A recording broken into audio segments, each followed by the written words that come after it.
Hi, guys. Well, we're back.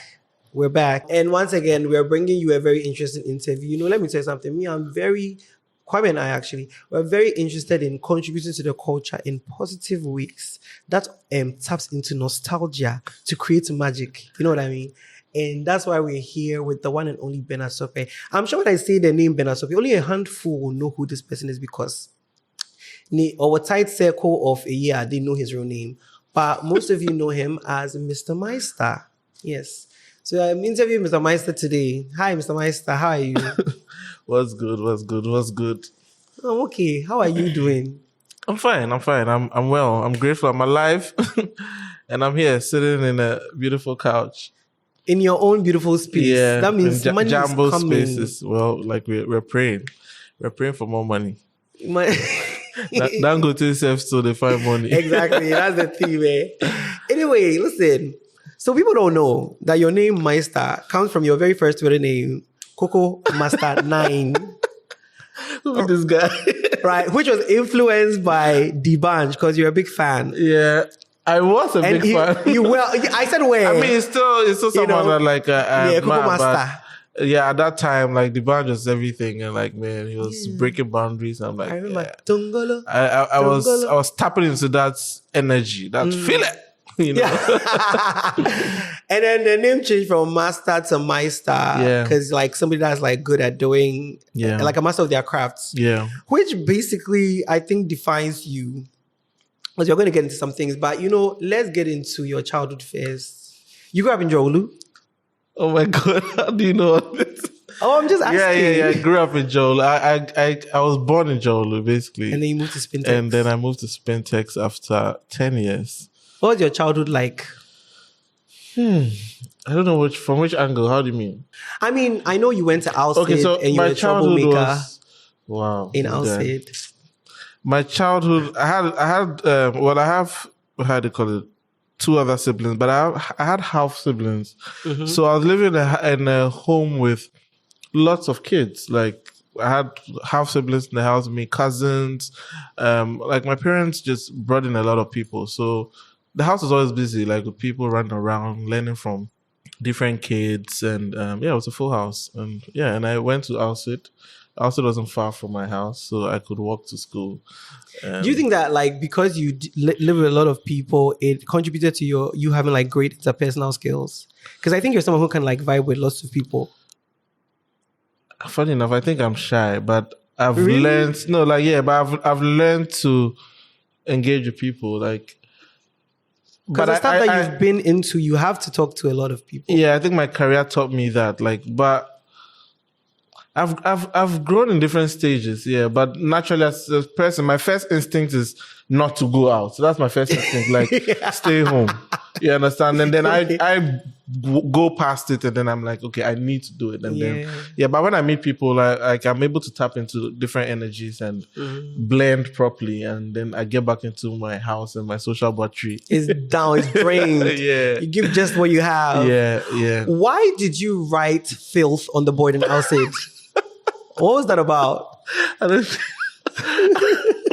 So the school was very dirty, right? Like they weren't painting the school. The school was very dirty. And when I was growing up, I was very rebellious, like very, very rebellious. Like I used to do things that even sometimes when I look back now, I'm like, why did I do that? Like I used to cut the nets at home, and my mom would be like, what's wrong with you? Like mosquitoes. I used to break things. Like, so I was just very troublesome. Like I look at my first daughter now and she's just like me, and I can't even complain because she's pulling this down, she's tearing this. So like your wife I remember is suffering for your sins. Can you imagine? Like, so I remember I was in Alcid, the walls were very dirty, and we used to like write on the walls our nicknames and stuff. And then I just used to, when I see any wall that is like a mess, like that is super dirty, I'll write filth. And then people started seeing it all around the school. And then someone said, like reported, where people used to snitch a lot. And then the headmistress, she was even baffled. Like she called and just called teachers like, are you the one that like is going around writing filth on all the walls? And like those things, like you finish doing it, but you don't even know why you did it. I just knew I was being rebellious. So it's just like, why? Like she was baffled. They couldn't even punish me because she was confused. Like, why? Like, why would you do that? And I was also just looking at her and I'm saying, I'm sorry. And I heard it became your I'm nickname. sorry. I mean, they were teasing me with it, but it wasn't like necessarily my nickname. But I it was a see. face. It was a fun face. Yeah, very troublesome. But you ended up going to Presec. Did you choose it, or it was one of those situations where your parents put you there? Because I had a brother that I was basically looking up to. 3 years. I mean, I still have a brother. Yeah, We understand. 3 years ahead of me. So it's like everything he does, I kind of follow because he was the only person I was looking up to in that regard. So he left Alcid and went to Presec. And then when he comes on, that's all I hear about stories about Presec. I don't hear any story about Boucher or at disco because I didn't have any siblings from there. Yeah, so you fell in love with the school. I fell in love with the school. Yeah. Did you enjoy it? I don't want to say this before the dad just come. Were you a prefect or anything? But Presec, I enjoyed Alcid more than Presec. So that's why, like, when people are engaging me for like other dear things, I'm not like, I went there recently and I'm like, the school is like still bushes everywhere. The dorms are still the same dorms that have been there. But old boys have been doing contributions, or they're doing their thing. Like, I see that they're building some new structures, but the houses are still the same. Like, the toilets, what we call domers, they're still the same. There's like, no change. I sit there. I was standing there and I was looking at them. I'm like, why do people present day time still learning in these conditions? So I mean, Presec wasn't the most exciting time, but it opened me up to a larger community of like boys all over, like from different schools, and it taught me so many things. Like, so what's one thing that Presec taught you? So, Presec, the masters or the teachers were not coming to class. So it's like your fate is in your hands. Okay. So it made us very competitive. Like, you have to go and you took charge and go and learn on your own. You get what I mean? If you don't, you fail because the person hasn't come to class. Maybe he's supposed to come to class maybe 30 times in a term. He might come to class maybe 6 times. 6? Yeah. And Single then number. The exam will still happen. So people, it will happen. The people had the audacity. You had to go to class and figure shit out yourself. Can I swear on this? Oh. Yeah. So, so then the character building traits, Presec has made you resilient. It made me resilient. It made me a hustler. It made me like Charlie, because the person hasn't come to class and the exam is still coming on. Yeah, so you have to do what pick up yourself and figure out. If you say, oh, they didn't come, so I'm not going to learn, then you'd fail. Because your friends are doing, they used to do TDB, like the good till daybreak. Yeah. They'll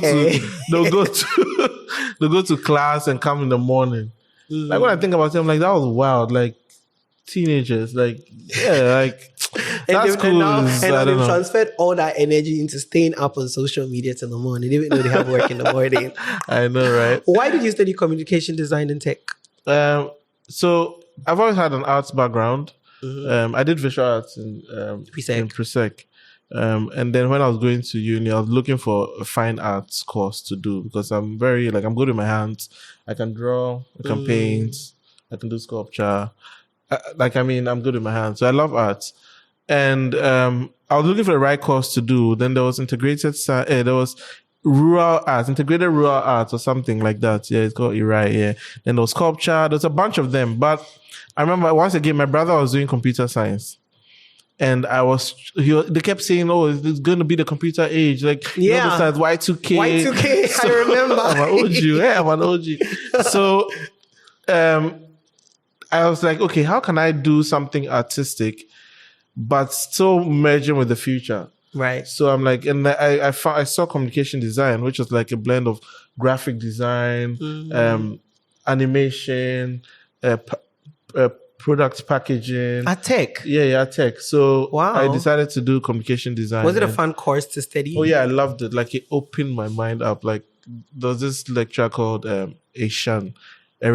He used to like really push our brains. Like, you need to think, you need to like visual pan, all those kind of things, like trying to have a big brain. Like, yeah. So how you went on and worked in the fields that you did, because then it was very. So I came out of school feeling like I need to be like a genius at what I do. Like, I used to do parties and think up concepts. And then Meister was born. Yeah, Meister you needed to be a Meister. Yeah. Like, so yeah, basically that's how like I shaped myself into that, thinking of being like a mastermind, like big Is picture. it true that you were part of Echo magazine? Yeah, so Echo House, that is now Echo that we House all is know. Echo House. It started in tech with Beryl started in tech as with Echo Beryl. magazine. Yeah, so Beryl Bright and a bunch of people, Kwame, some people, they were Beryl's friends. And I was in a hostel called Ivandi, and Beryl was one floor. A hostel called Ivandi, like we don't know Ivandi. No, I mean tech Ivandi. I mean most of them know the Accra The one. legal one. Oh, okay. Yeah. Okay. So Beryl was one floor above me, and I used to do parties like. I heard. Yeah. So she just used to like the way I do my stuff, and I promote my parties, and I sort of had like a following. So she was like, "Yo, I think you should join Echo and help her so that we can do." So when I joined, I'd say it was a magazine that was just a regular magazine talking about news on campus, and to me, I think it was super boring. So I'm like, you know what? Beryl, let's do a party. And I don't think she was convinced in the beginning. She was like, oh my God. But Beryl is very she's accommodating and she's always ready to explore new things. And that's why Beryl is probably is older than me, but she's still doing very Gen Z things because she's open to trying new things. So she works with a lot of young people. Yeah, she was like, okay, let's try it. So I'm like, okay, let's do our first party, the red and white party. So we did a theme party, promoted it. I had a party group called Insomnia, and we had even rented out a club, an old club, and branded Insomnia nightclub. So we were basically running a club whilst we're students. And we still had parties. Yeah, entrepreneur. It was nice. And even that time, I wasn't even doing it for money. I was doing it for just the vibe. My brain was just being like creative. Like, this is cool. Let's do it. And the guy who was running the club then was so impressed at us. He was like, yo, you've transformed things like at this place. Like, people are coming in now, they're buying drinks. And I know he was cheating us a lot, but we didn't care. Like, we were doing it for different reasons. Anyway, so I pushed her and I'm like, let's do the red and white party, fire and ice. I remember. Yes. And I heard your parties, you always used to have themes. And my producer, Mr. Asante, who was a student at Tech, would literally have to go and buy outfits. He said there was a black and gold. There was a black and gold party. Okay, the guy who works at VOE, right? Yes. Yeah. There was a black, so I did red and white. And it was a banger, like the whole tech. The whole tech was like there. That party was like crazy. Like, there were so many people. It was packed. Right. And everybody actually wore red and white. Like, so it was... I'll send you pictures. So once you're doing this, we'll put it in his You'll be showing this. So I'm guessing that's how you met Mr. Easy. Yeah. So because I was doing these parties and stuff, and Easy used to do parties for the Nigerian community. Oh, okay. So he had this group called Swagger Entertainment. Okay. Yeah. Why are you laughing? I mean, the word swagger. It's corny, eh? Yeah, very corny. But then that's when the word swagger became swagger. I mean, there was a whole song. She gets swagger. Yeah. So he had a group called Swagger Entertainment, and they used to do parties. They first started with an awards event. So it's like one of these like cool awards, most fashionable, those kind of things. And he used to bring artists in for shows and stuff. So like actual artists? Yeah, he brought Sarko there. Wow. Yeah, he brought Wandeko. Yeah. Hey, Tosin. Yeah. He's been at it for a while. Okay. So he was doing his thing for his people. I'm doing my thing for my people. So we are like kind of like friends because and even we collaborated one time to do something together. Yeah. So that's how I became friends with Easy. But yeah, we were like very like how did the music thing because I heard back when Moonlight Cafe was there, anytime they wanted to book Mr. Easy, they had to come and speak to you.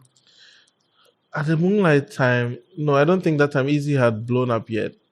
At that time, no. So on campus, I wasn't managing Easy. You weren't managing him at all? He was just my friend on campus. Okay. Yeah, but he used to give us his songs. Like he used to, so he would take the artist to the studio. And when he takes the artist to the studio, he's like, this thing, I can do it too. So he would just vibe in the studio and then he would make some good songs. There's a song called Mumu Button. I was going to sing it, but I think I would hold that. I don't want to mess up my... So yeah, he had a song called Mumu Button. And a couple of other like cool songs that he just did like in the studio, and they were dope. Like, so we were like his biggest fans. Like, I used to play his song on repeat. I had it on my computer. I noticed I have it on pen drives. And after we left school, he was still in Ghana doing other things. I think he was mining. I mean, Galamsey or whatever. I don't know, but he was He was mining. He was doing like small scale.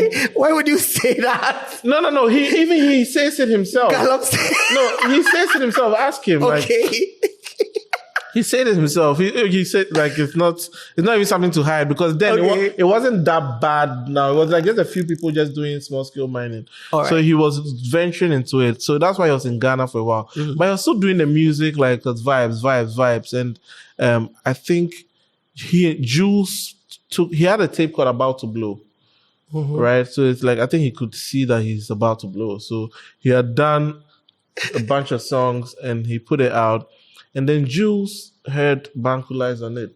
But that wasn't the Bankulize that was out. So Jules heard it, was like, Jules, I want to rework on this song. So he reworked the song and the song. Okay, before that was PP Dance. I know PP Dance. PP Dance. Yes. So PP Dance was, I think that's when I started getting interested in saying, let me help him. Like, I'm doing marketing out in Accra. I was working in Vodafone. You are studying communication design. Yeah, like... You are done graphic design at Sachi. So now you have Vodafone. So I'm like, let me help him. So I started getting interested in, like, assisting him. But then right after that, then Jules redid Bankulize. And it started picking up. Is it the one that added it? Dong. At the beginning? Yeah. Dong, dong. That was a banger. This is where you have to play the song.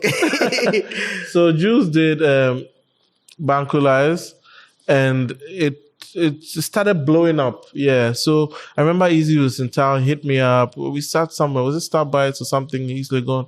And then he was telling me about we need to get this thing going. I'm like, okay, you know what? I'll help you push it. So I started engaging people in the marketing space because I have a lot of friends in the media. So I just calling for favors because I was giving these guys budgets to run things for me, like in Vodafone, Tonaton. I moved to Tonaton too. So yes, I started putting him on shows. I remember I put him on the first Vodafone show with Sak. I Vodafone X was like my baby. I was gonna say, when you said you did parties called Insomnia, I was like, is that why you named it Insomnia? I mean, it came up in one of our brainstorms. Yeah. Yeah. So which, by the way, I heard you have facilitated a lot of things, a lot of debauchery, and those midnight viewings where people show up with pillows and pajamas. Please, only the cameras in silver bed can. Well, anyway, as people who live with parents, thank you for facilitating those things. Crazy.